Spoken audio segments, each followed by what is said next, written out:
அம்பாளின் திருஷ்டி. ஆச்சாரியார் தம் ஸ்தோத்திரத்தில் 8 க்ஷேத்திரங்களின் பெருமைகளை சொல்லுகின்றார். அந்த 8ம் சாதாரண ஊர்கள் இல்லை, பிரசித்தி பெற்ற நகரங்கள், க்ஷேத்திரங்கள். அவற்றுக்கு அம்பாளின் சம்பந்தம் என்னவெனில், அவளுடைய திருஷ்டி சமஸ்த பிரபஞ்சத்தையும் தழுவியது. அது எல்லா பெரிய நகரங்களின் மீதும் விழுந்து அங்கே வசிக்கின்ற ஜனங்களையெல்லாம் கருணையினால் வெல்கின்றது. இப்படித்தான் திருஷ்டியாலேயே தன் சாம்ராஜ்யத்தை விஸ்தரித்து கொண்டே போகின்றாள். இதைத்தான் பகு நகர விஸ்தார விஜயா என்கிறார் ஆச்சாரியார். அதில் இந்த 8 நகரங்களும் விசேஷமானவை. அந்தந்த ஊர்களின் பெயருக்கு என்ன அர்த்தமோ அது அம்பாளுடைய திருஷ்டிக்கும் பொருந்தும் ஒரு லட்சணமாக இருக்கின்றது. அம்பாளுடைய திருஷ்டி பறந்து விரிந்திருப்பதால் விசாலா, லோக கல்யாணத்தை உண்டாக்குவதால் கல்யாணி. அயோத்தியா என்றால் யுத்தத்தில் வெல்ல முடியாதது என்று அர்த்தம். சிருஷ்டி என்பது நேத்திரத்திலிருந்து உண்டாவது. குவளை கண்கள் என்று கண்களுக்கு குவளை மலரை ஒப்புமை சொல்வதுண்டு. குவளையை பதிக்கும் கண் என்றும் அக்ரஸிவாக சொல்வதும் உண்டு. அதே குவளையை வெல்லும் கண்கள் என்பதாக ஆச்சாரியார் இங்கு கூறுகின்றார்.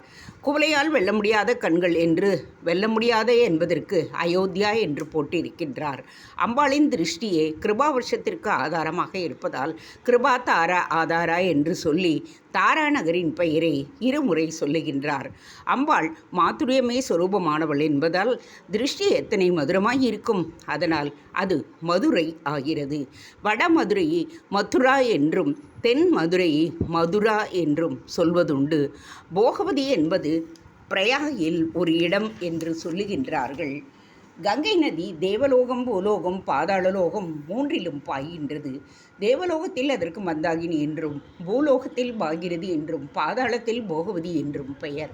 போகவதி என்றால் அது போகத்தை தருவது என்று பொருள். அம்பாளின் திருஷ்டி நம்மேல் பட்டுவிட்டால் அதைவிட போகம் எதுவும் இல்லை. அதனால் அது போகவதி. ஈஸ்வரனுக்கு போகம் தருவது என்பதாலும் போகவதி. அவந்தி என்றால் ரட்சிப்பது. அம்பாளுடைய திருஷ்டி பெரிய ரக்ஷை. அதனால் அவந்தி. உஜ்ஜயினி என்னும் விக்ரமாதித்ய பட்டணத்திற்கு அவந்தி என்றும் பெயர். இதற்கு விசாலா என்ற ஒரு பெயரும் இருந்திருக்கின்றது. அயோத்தியா, அவந்தி மூன்றுமே, மதுரை மூன்றுமே சப்த மோட்சபுரிகளில் இருப்பவை. அம்பாளின் திருஷ்டி நகரம் நகரமாக திக்விஜயம் செய்வதால் அவள் விஜயா. லோகத்தில் அத்தனை நகரங்களிலுமே அவளுடைய திருஷ்டி பட்டாலும் கூட இந்த 8 முக்கியமான நகரங்களில் அந்த திருஷ்டிக்குள்ள விசாலம், கல்யாண குணங்கள் அடங்கி இருக்கின்றன.